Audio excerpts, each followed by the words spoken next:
Welcome to Meet the Author, where you can join in on insightful conversations with best-selling and award-winning indie published authors. Your hosts today are Rob and Joan, who themselves are indie published authors, book publicists, and paranormal investigators with Tampa Bay Spirits, based in Tampa Bay, Florida. Thanks for dropping by. And now, on with the show. Hi, I'm Rob. And I'm Joan. Welcome to the show. Whether you're watching this as a live pre-recorded show, and I'll try to remind you of that. This is a pre-record. We're so happy that you decided to join us. Or if you're listening to the podcast or rewatching the vodcast at a later date, we're really happy that you are here with us. Absolutely. And if you are watching this live pre-recorded episode, it is just about Christmas, and we want to wish everyone a very merry and safe Christmas this year. So in light of that, things coming up, Voice of Indie podcast, make sure you stay tuned right after this broadcast. Don't know who the guests are going to be because we're pre-recording, so we don't know who their guests are, but that's Beam Weeks and Stephen Gary G's, and they're on every Wednesday right after our show. Episode Rewind coming up this Saturday night, December 24th. It's episode 57 with Hank Kentz. Did I say that right? Okay. I always messed up his name before, so hopefully I got it right. And that's same place where you're watching right now. It's at 5:30 p.m. on Saturday, December 24th. And live next Wednesday, will be author Chris Chrisman, one of our regulars in the audience. He's going to be on board. He's the author of the Mixed Magic Saga. I think there's two. He's got two books written at this point. It's a metaphysical science fiction series. So we're looking forward to having Chris. Our metaphysical friends will be happy to hear that. There you go. So without much ado, shall we introduce Mr. David TINDELL?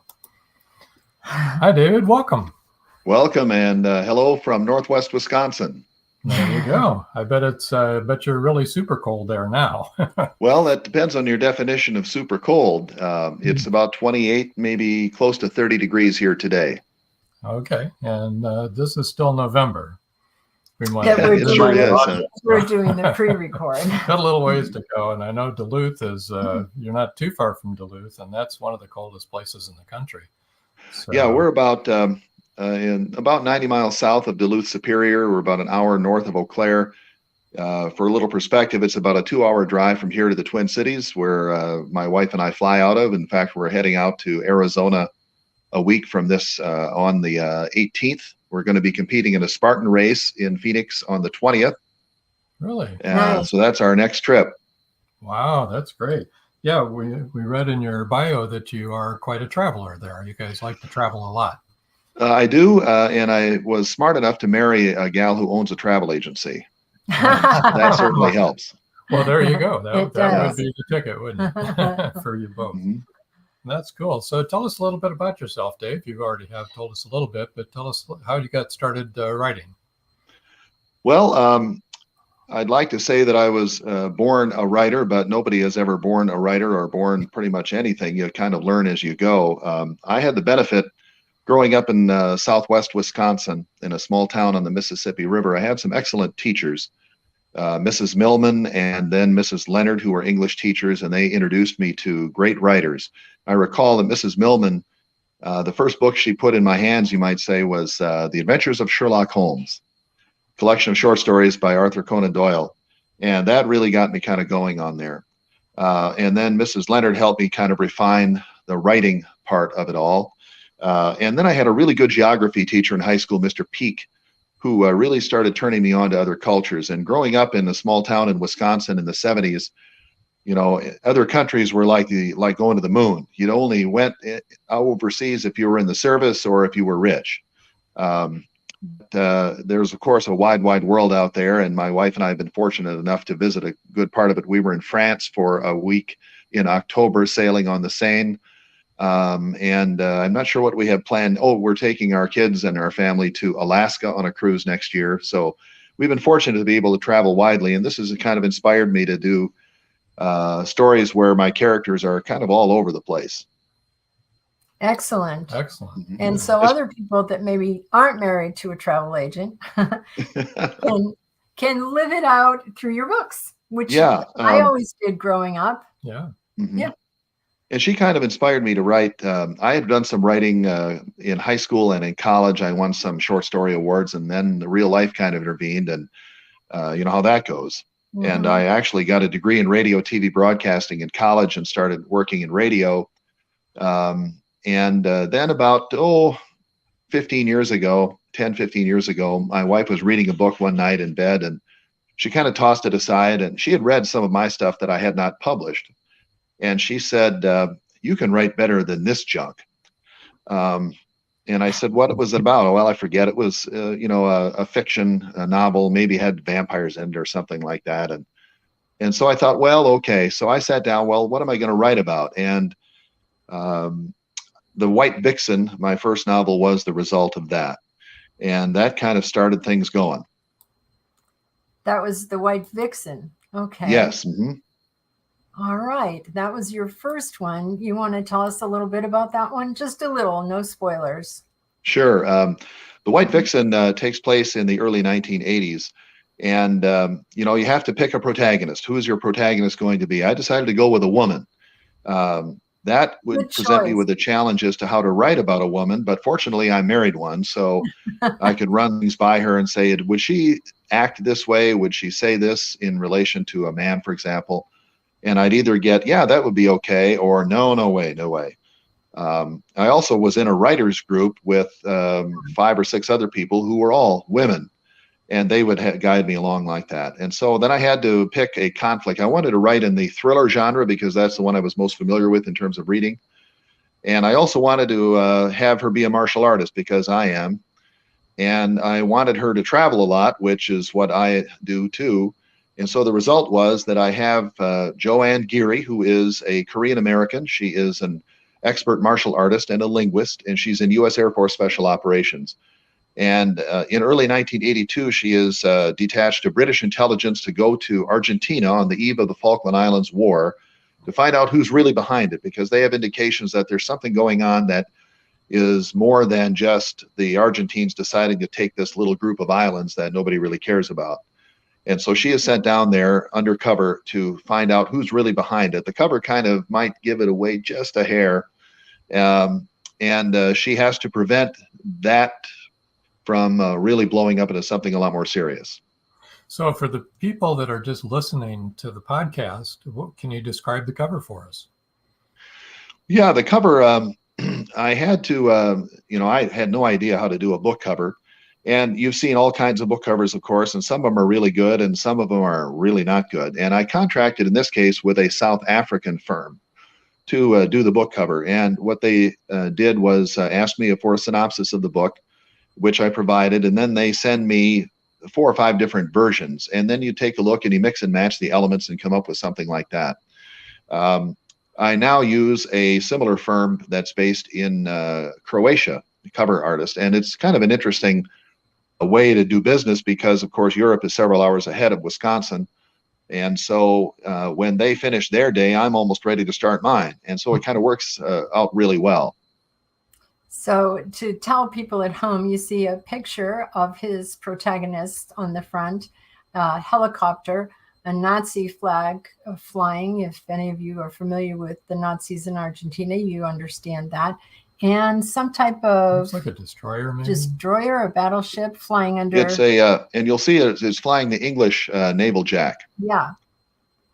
And so the elements of the story tell you that although Nazis could very well be involved, this is not a World War II novel because they didn't have helicopters back then.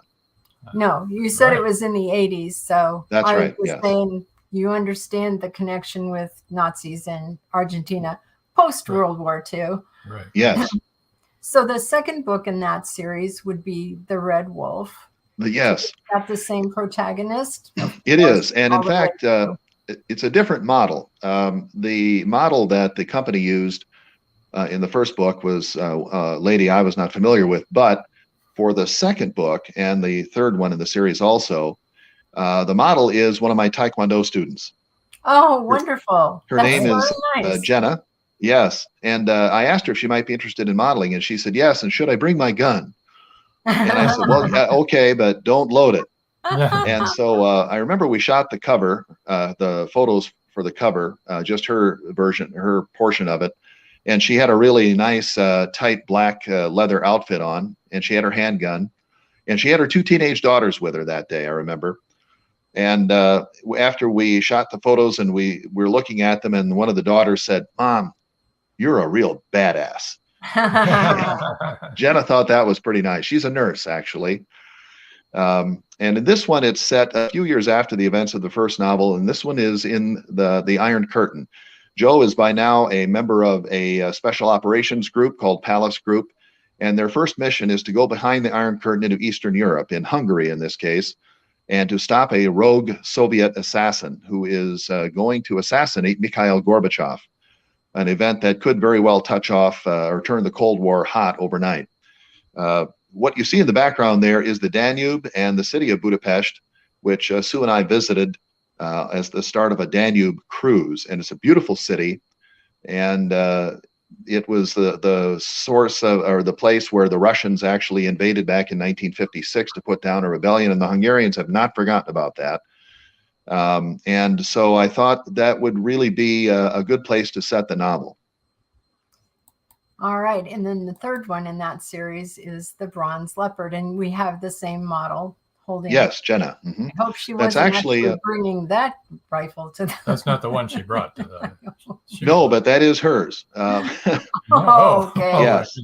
Yeah. And Just badass. actually, She's serious. the beret and the shawl she is wearing, those are my wife's. And Excellent. in the Bronze Leopard, it takes place a couple of years after the events of the Red Wolf. And Joe and her unit have finished a mission in East Africa, in Tanzania. And she decides that before she goes home, she and her second in command, who was another woman, are going to climb Mount Kilimanjaro, which at over 19,000 feet is the largest mountain in Africa. And lots of people climb Kilimanjaro all the time. You don't need special mountaineering experience. You don't need oxygen. It's not easy, but a lot of people do it in all age ranges, from kids 8 years old, I've heard, up to senior citizens and the disabled folks and whatnot. In fact, I intend to do it hopefully next year. So she and her comrade are going to climb Mount Kilimanjaro, but in the meantime, there are people there in East Africa who have decided that she's not coming down alive. And you can see that the crest that's behind the title is the East German military crest. And so that gives you a hint of what's going on with that. All right. Okay, then we come to your next series. Let's see. Quest, I think, is the top. All right, let me find it. Here we go. Quest for Honor. Yes, Quest for Honor is a novel that is not connected to the Vixen series at all. And this is set in modern times, well, actually about 10 years ago now.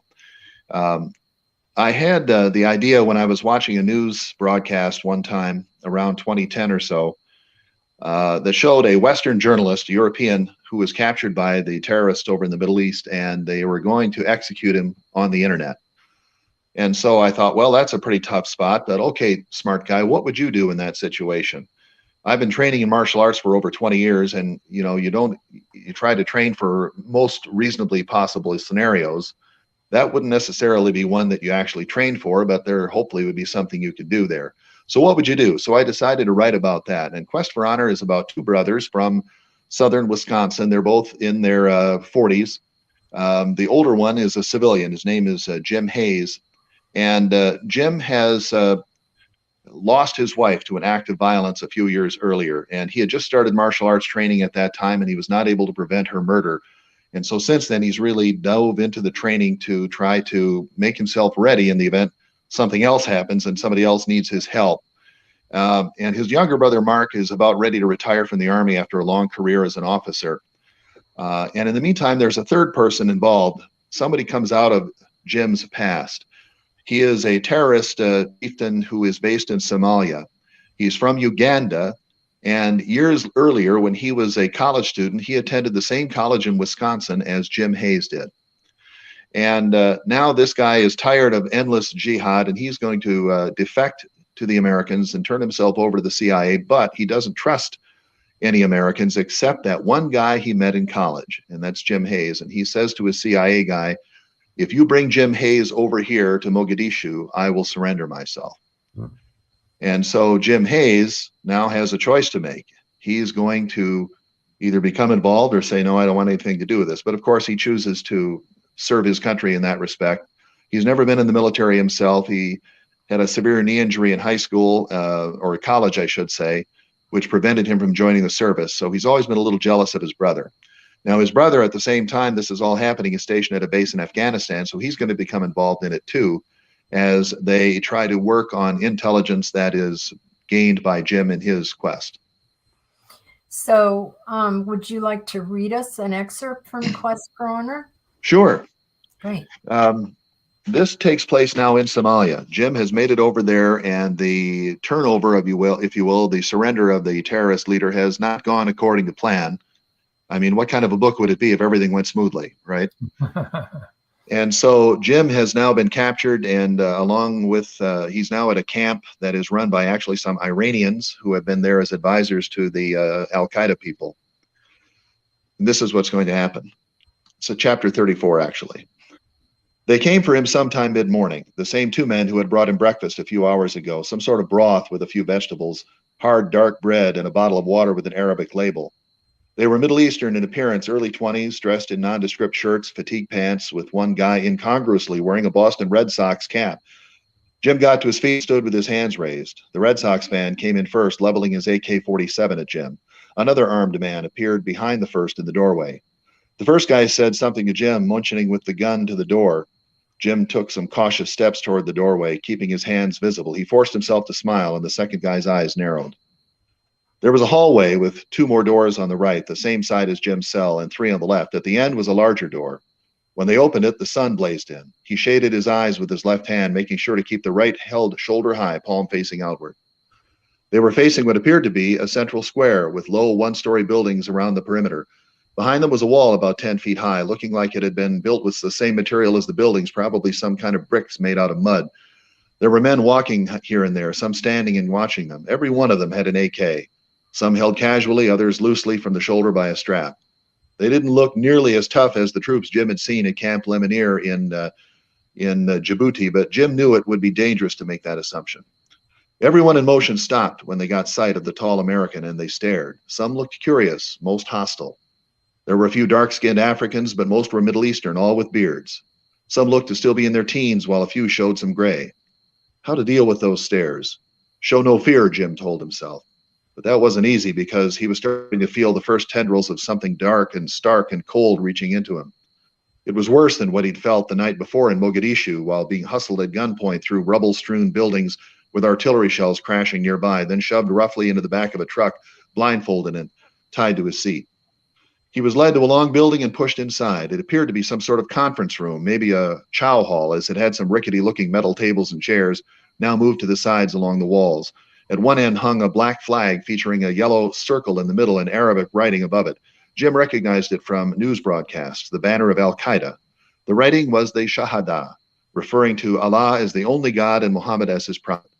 Beneath it were 3 men sitting in chairs.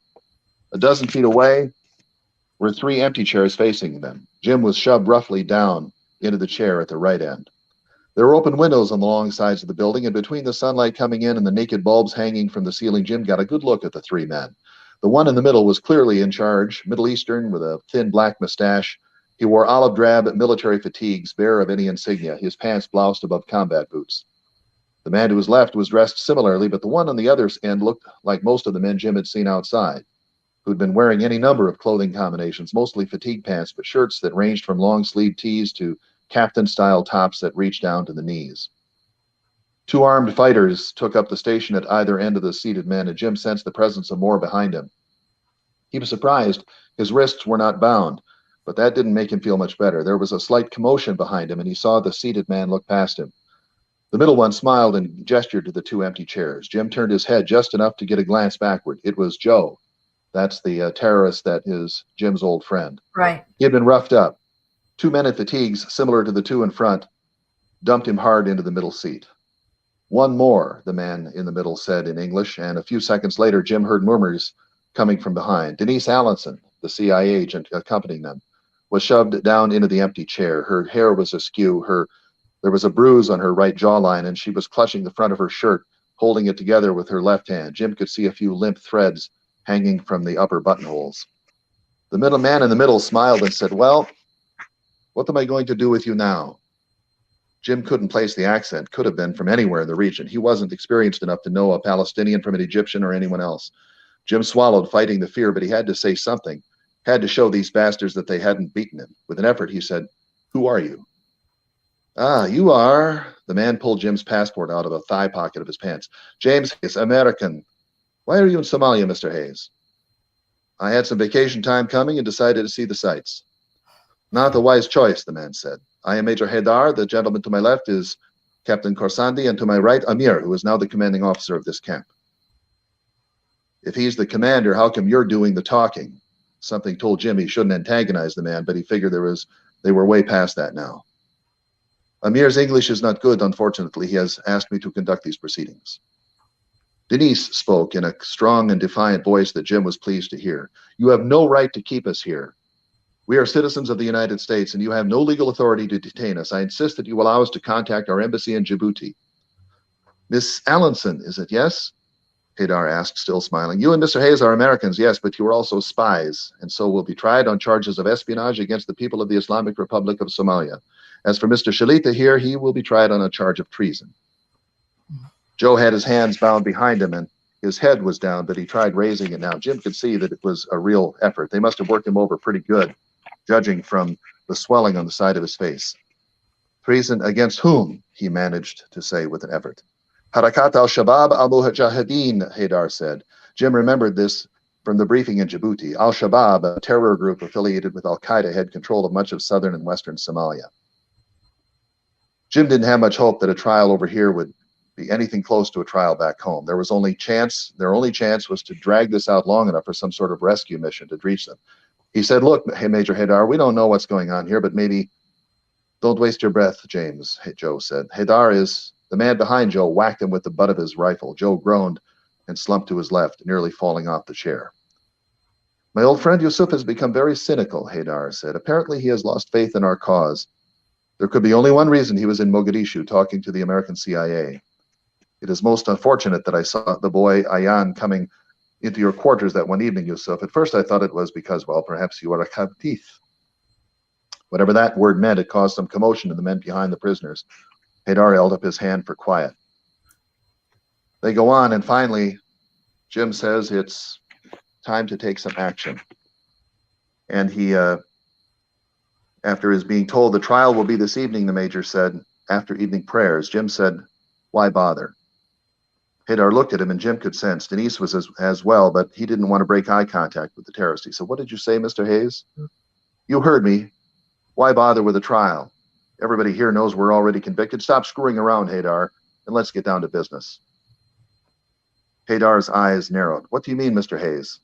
What possible business could you hope to transact with me?" I'm offering you a proposition.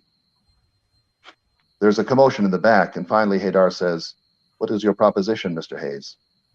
"First, let's stop pretending that Amir there is in charge. You're running the show here and everybody knows it." "All right," Haydar said, sounding more serious now. Good. He'd been directly challenged and he didn't like it. Part of his little charade had fallen apart. "You are in no position to demand anything." "I'm not making any demands," Jim said. "I'm offering you a challenge, you and your people here." They didn't expect that. "And the challenge is what?" He says, "From what I have heard about your movement and your culture, you men consider yourself to be great warriors. Isn't that so?" "That is true," Khorsandi said, speaking in English for the first time. "We're kicking your ass in Iraq and Afghanistan because we have bigger guns than you do," Jim said. "And we've got planes and missiles and all the hardware money can buy. But one-on-one, man-to-man, you think you're better than any American. Isn't that right?" That caused another commotion behind them. Haydar holds up a hand, says, "Tell us what you have in mind, American." Jim stood up slowly. "I can beat any man in this camp, hand to hand. I don't need a fighter or jet or a tank or even a rifle. I'm not a soldier or a Marine, but I can still beat you. Man for man, you're no match for us, and you know it. Here's my challenge. I will fight any man in this camp, in fact, any 4 men. If I win, you allow us to go free. If I lose, do with us as you wish." Excellent. Very nice. And I had hope for Joe coming in to rescue them until Yeah. Joe entered the room. Me too. Yeah, Joe's in a lot of trouble. There you go. Yes, he is. Well, hopefully he'll hang on because we have to do Our first commercial. our first set of commercials. So hang on, don't go away, folks. Word from our sponsor. Come back with contact information and a book giveaway. Yes.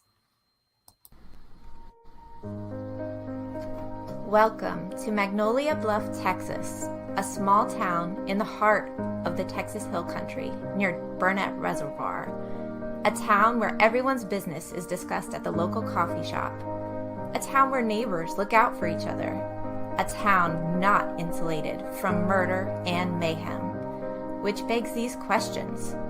Who is responsible for breaking into quaint Victorian homes?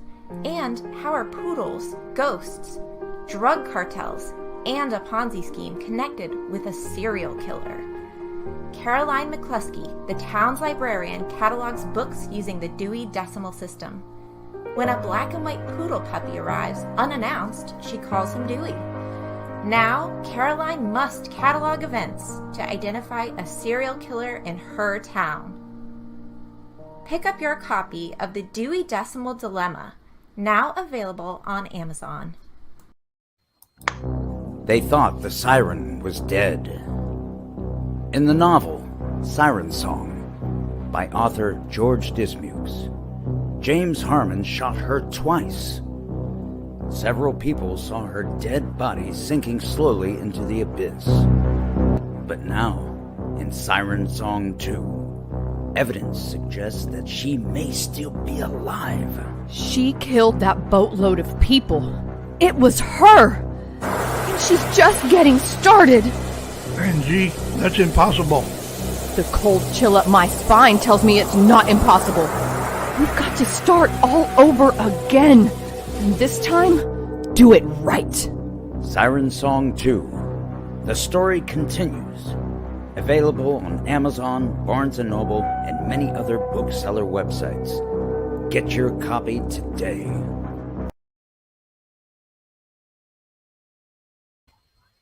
And we're back. We're back. That was great. That's really good. So, All right.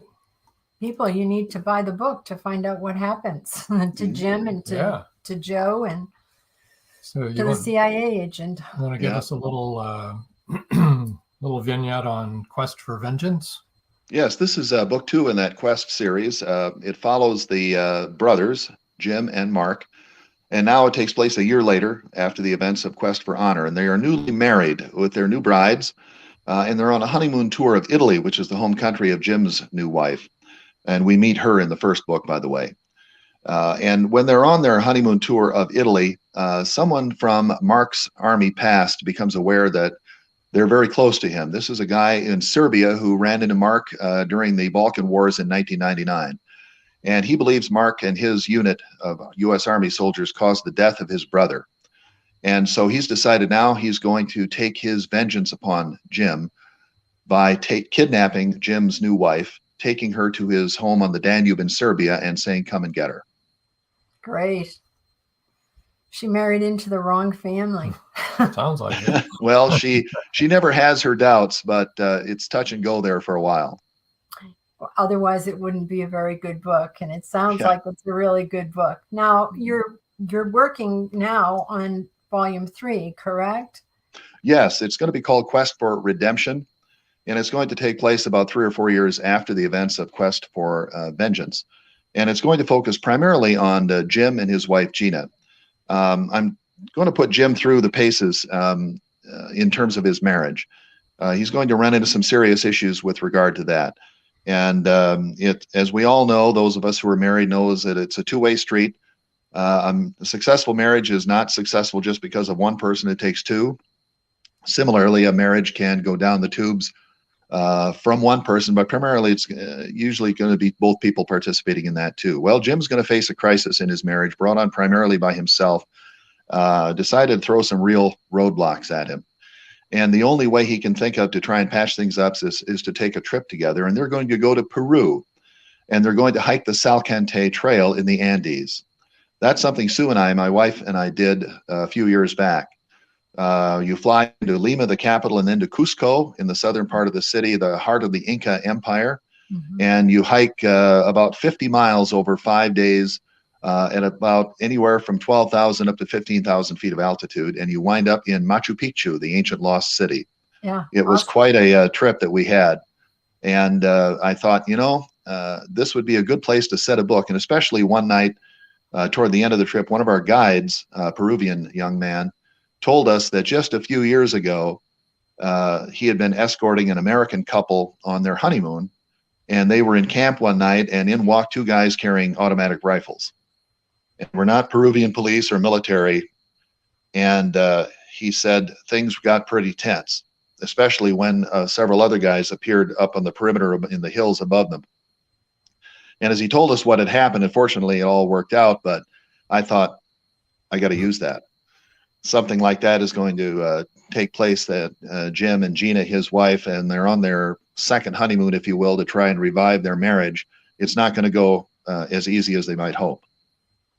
Well, sounds really wonderful. And I'm jealous that you got to see Machu Picchu. No kidding, right? It is an amazing place.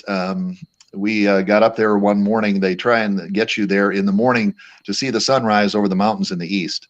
And it was quite a thing. Sue has a travel blog. You can find a link to that in the on my website, and you'll have a lot of pictures there from that trip and others that we've taken. Awesome.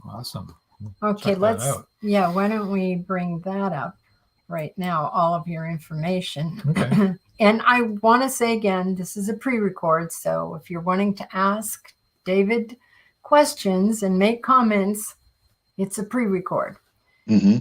We will try and monitor it and do what we can, but we're going to tell you where you can reach him, that you can ask him those questions and make those comments. Mm-hmm. All right, his website is davidtindellauthor.com. That's DAVIDTINDELL. And you all know how to spell author.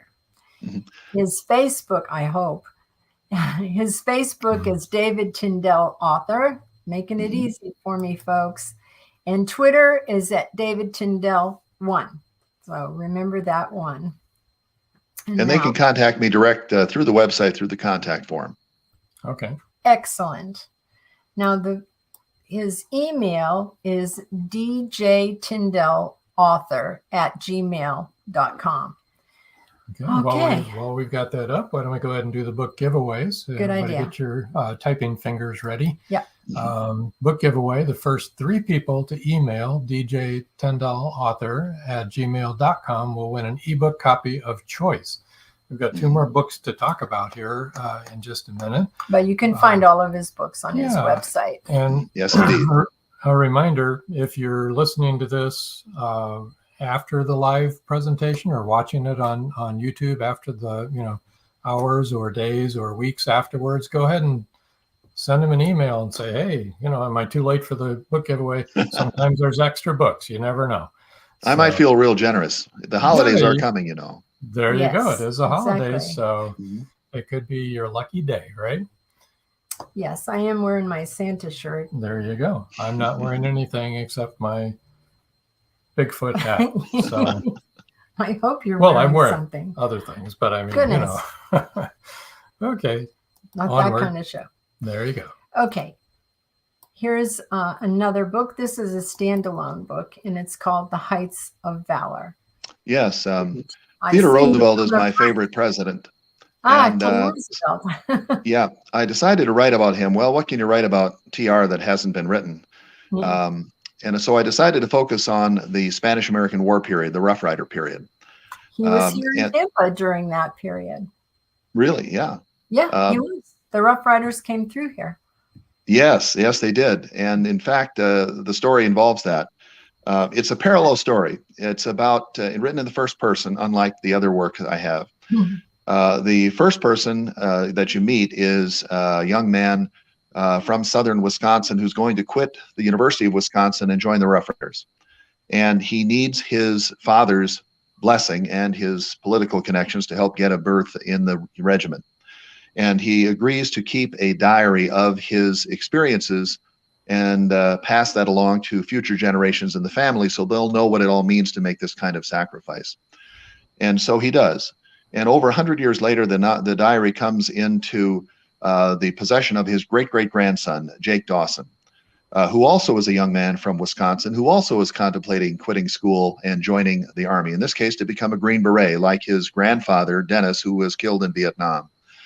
And so it's a parallel story. And we read about the original, the Rough Rider and his experiences going to San Antonio for the training camp, then the train ride to Tampa, and then the boat, the ship to Cuba and the fighting in Cuba. And really, I tried to follow the historical record of the Rough Riders as closely as possible. It's amazing any of them made it home at all with what they had to face in Cuba. Then it follows the modern day young man as he uses his ancestors' writings to help him through the tough parts of his own training and then his deployments over in Iraq, in northern Iraq, to fight ISIS alongside the Kurds in that part of the country. So I had a lot of fun with that one. And TR is prominently featured in the Rough Rider portion of it. Yeah, he's a big deal here in Tampa because, you know, it was an important part of our history. Tampa's a very Cuban city. Yes. You know, well known for their Cuban cigars, which are made here in America, folks. You don't have to worry. We're not into that kind of business. Well, if I imagine some people are in Tampa, but yeah, but that's not what I'm talking about. Okay. The next standalone book is your most recent. Yeah, let's take that email off. Hold on a second. There we go. Okay. The Man in the Arena. Yes. Well, this happened as a result of a question my father asked me one time. In the summer before my freshman year of high school, we took a family trip out to Colorado. And as part of that, we toured the Air Force Academy. Now, in those days, you could just go in there and wander around, and which we did. It was the summertime, so the cadets were not on post, but it was a beautiful place. And I remember my dad asking me afterwards, would you ever consider going there? And of course, I was at that stage where my father was, you know, not real smart, and what did he know, and so on and so forth. And besides that, I'd already pretty much set my mind on going into radio, which meant going to the University of Wisconsin-Platteville, which happened to be only 15 miles from our home, which at the time had a world-class radio TV broadcasting curriculum. And so I never did go to the Air Force Academy, and you never did go into the Air Force. But you wonder, what if I had? And so I decided to write about that.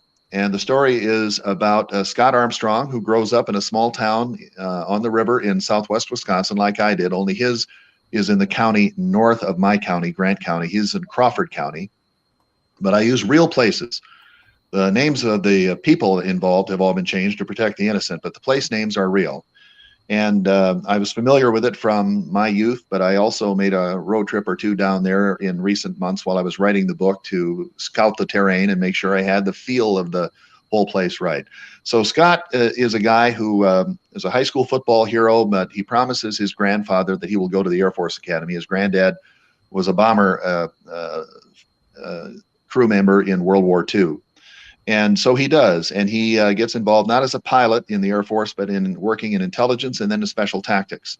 And he has a long career, and he's not really thinking about retirement, but he has to start thinking about it fast, because when he comes home early from a field exercise one night, he finds his wife involved with another man, shall we say. Well, the way Scott handles this is, let's say it's a way that most men in that situation would really want to handle it, but really shouldn't handle it that way. And that leads to further problems for him on his job, and in fact impacts his decision-making, so that on his next deployment, which is not too long afterward, he makes a critical decision that goes against orders. And as a result, they tell him, it's time for you to retire. He has nowhere to go. He has not prepared for this. His marriage is done. He has no children. His own parents have passed away. His two sisters have moved out west. The only thing he can think of to do is go home. And so he does, back to the small town on the Mississippi River in southwest Wisconsin. And he's trying to get involved in his life, or turn it around and find out what he wants to do, deal with the trauma of the end of his marriage and the disappointment and shock at the end of his career. He meets a woman, a divorced lady who has a teenage daughter, and they start a relationship. And at the very beginning, it looks like it's going to go all right. And then Scott becomes aware that there are things going on in the county underneath the placid surface that are really not good. There's a gang there that's been pushing drugs, and now they're going into trafficking. And their first target is his lady friend's daughter. And so Scott once more has to step up and become the man in the arena that his grandfather always wanted him to be. Interesting. Wow, that sounds really good. Sounds really Actually, good. all your books sound really Thank you. interesting. Very engaging. We need to Now, the cover of that one Yeah. shows the Mississippi River in a shot from a bluff on the Wisconsin side, just below Scott's hometown. It's a little town called Ferryville. And if you've never been to the drive Highway 35 up and down the coast of Wisconsin, as we call it, from Iowa basically all the way up past La Crosse and almost to Minnesota, it's one of the most beautiful drives you can do, especially if you don't do it in the wintertime. Yeah, It really is a place that has its unique charms. Yeah. For sure. We need to take our second break, and we'll come back and talk a little bit Another more. word from our sponsors. Don't go away, folks. Don't go We'll be away. right back.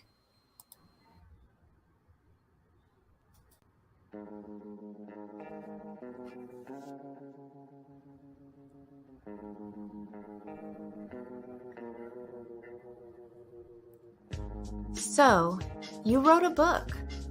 What now? It's time to make the choice between self-publishing and finding a publisher. Texas Sisters Press is a family-owned publishing company. We are also authors and avid readers. We can guide you through the entire process and will make sure your work is treated with the utmost respect. Where to start? Visit TexasSistersPress.com and click on the Submissions tab. Make sure you read the entire page. You'll find out what we can do and what we won't do. If you think we're a good fit for you, it's time to contact us. Texas Sisters Press. Quality books for the family.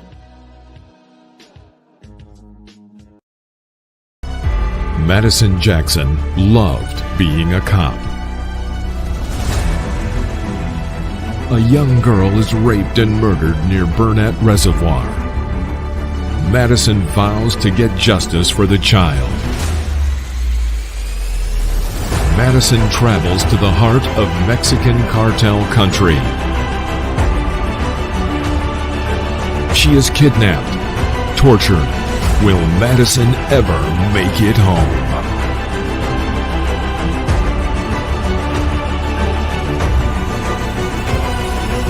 Justice by Kelly Marshall, only at Amazon.com.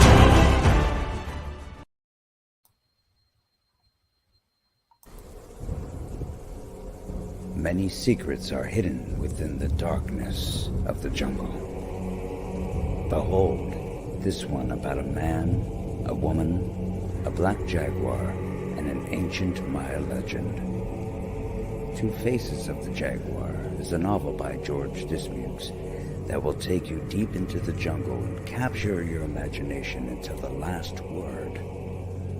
Two Faces of the Jaguar is book one of a trilogy. Two Faces of the Jaguar, where only the adventurous dare to read. Two Faces of the Jaguar, The Lost City, and The Jaguar's Quest are available on Amazon.com, Barnes & Noble, and many other bookseller websites. Two Faces of the Jaguar, the book people are talking about. Get your copy today.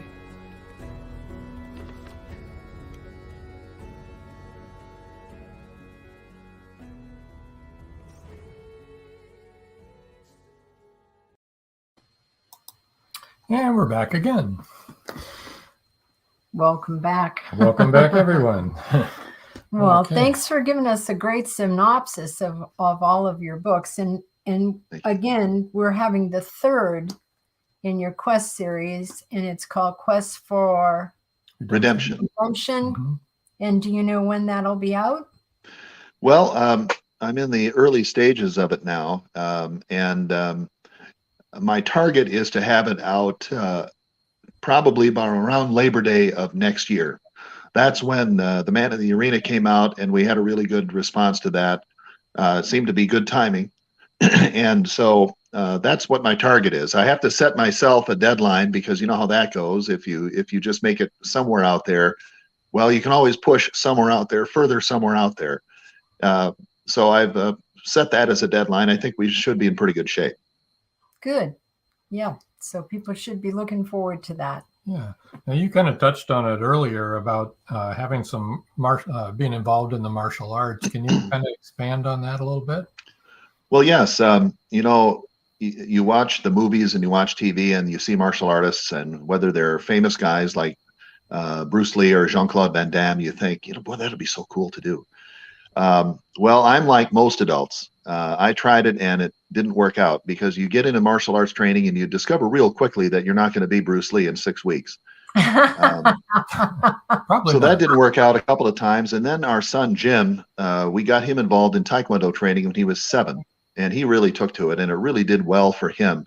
I'd had a bullying problem on the receiving end of bullying when I was a kid, and I didn't want to have Jim go through that.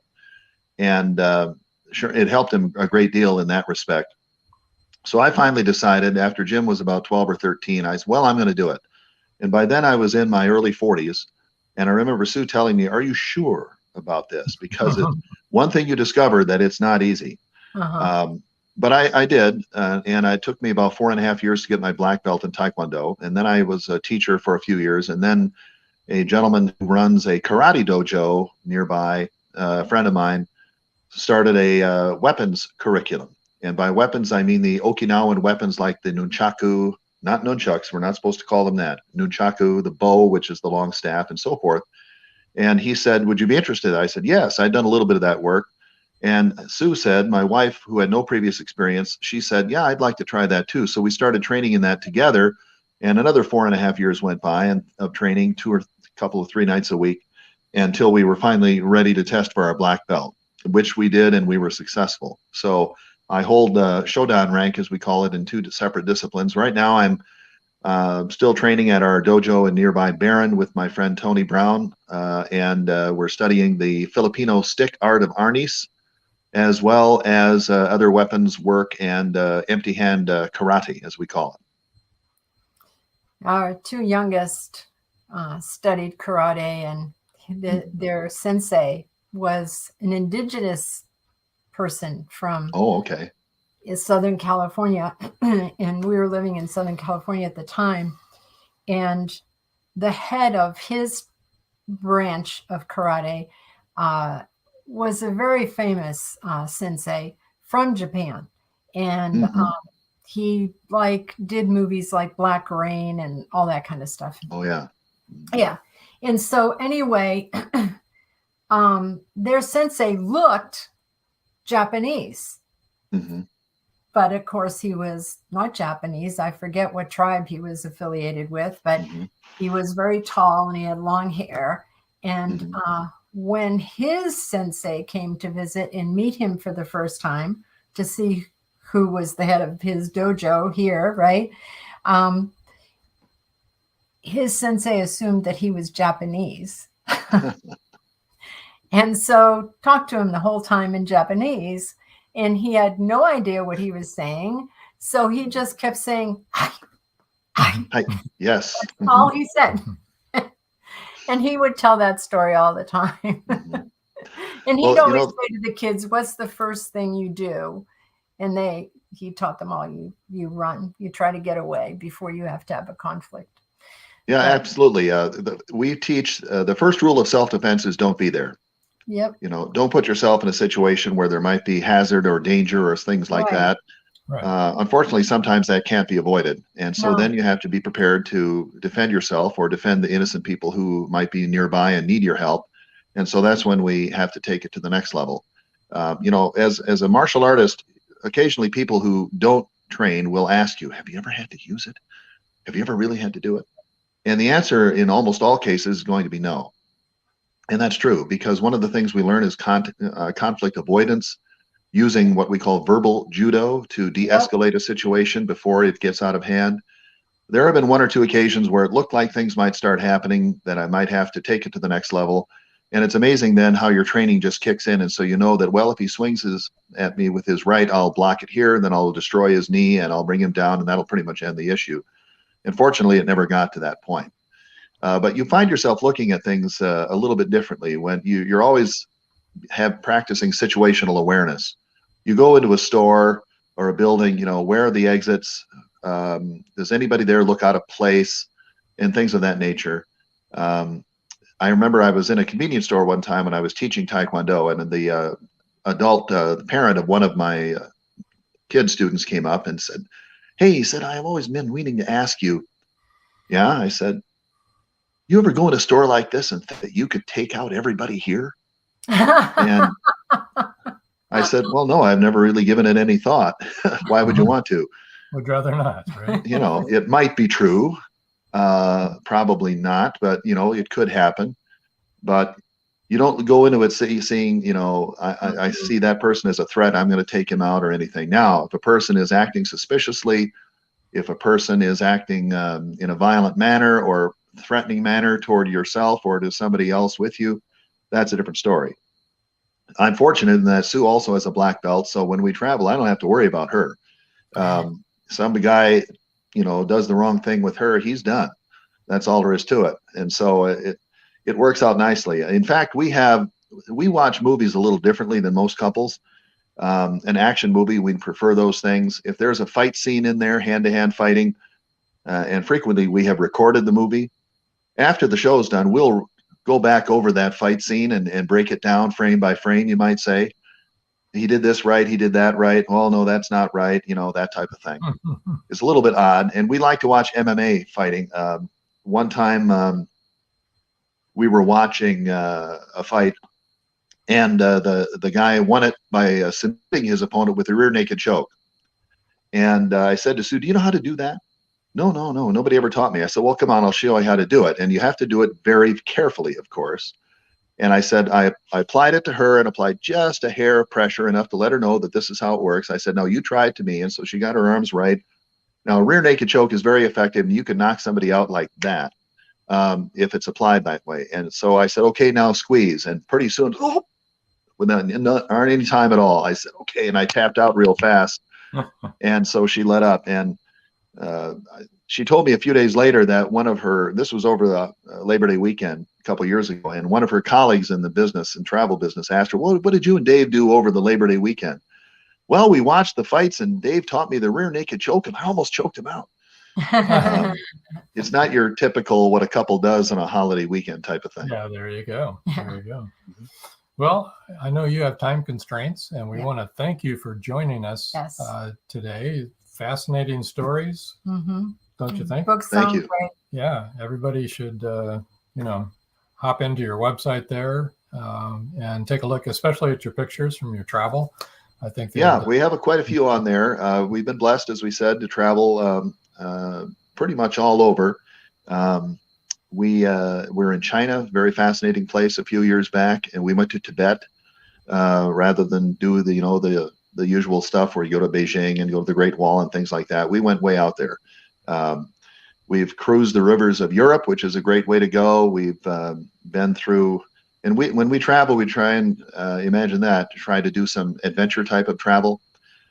So we are, as we said, next weekend or coming up, we're going to be traveling to Phoenix, Arizona to compete in a Spartan race. First time we've ever done that, so we're going to see how it goes. We've both been training hard for it for the last few months, and it's 5K with 20 obstacles. Awesome. So we'll see how it's going to go. But I decided that it's time for us to try something like that. As to what next year holds, we have no idea beyond that trip to Alaska with our family in the summer. So we'll probably think of something. That's about 5K farther than I've trained for. Right. All of our kids have done warrior races and Tough Mudder, Spartan Tough Mudder, and all of those. Yeah. Okay. And they've enjoyed them. It's like one of those things. Well, you hear about it all the time, and you see clips about it on the internet, and you say, could I do something like that? Mm-hmm. And you say, well, why not? And you have to train for it, and you just can't waltz in and expect to handle that type of thing. Yeah. But I thought, well, we're going to do it. And I tell Sue this, that we have got to schedule that Kilimanjaro climb. We were going to do it last year, and then with COVID and everything in the aftermath, I kind of put that off. We talked about it for this year, but a few other things came up, and I said, that's on the bucket list. That's number one on the bucket list. So it has to be done. So I think we're going to do that next year. Excellent. Excellent. Well, I want to wish you safe travels, especially next week, and good luck in your Thank race. You. Yeah. And thanks once again for joining us. Going to move you over to the side here. And hang in there. We'll be back with you. And do you have anything you want to talk about? No, we're good. I want to wish everyone a very Merry Christmas. Happy holidays if you don't celebrate Christmas. Tune in next week, the 28th, for Chris Chrisman, author of the Mixed Magic Saga. And he'll be on board with us. And until next time. That's all, folks.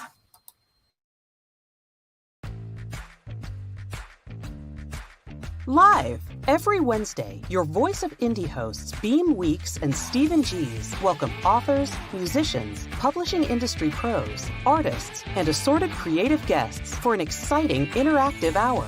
Call in during the show or post questions and comments on Twitter for responses in real time. Meet your favorite indie creators, learn inside tips, network, and promote your work. The link for each week's show is pinned on Twitter atop @VoiceOfIndie. And you can receive the link every Wednesday morning in your inbox by subscribing to our newsletter at freshinkgroup.com. Check out Voice of Indie every Wednesday on Blog Talk Radio and catch hundreds of episodes archived everywhere from our websites to our YouTube channel and Spotify. Thank you for joining us here on Meet the Author. Make sure you stay up to date with our show by clicking like, follow, and share. And you can find us on Spotify, iTunes, and more. See you next time on WLFE-DB.com.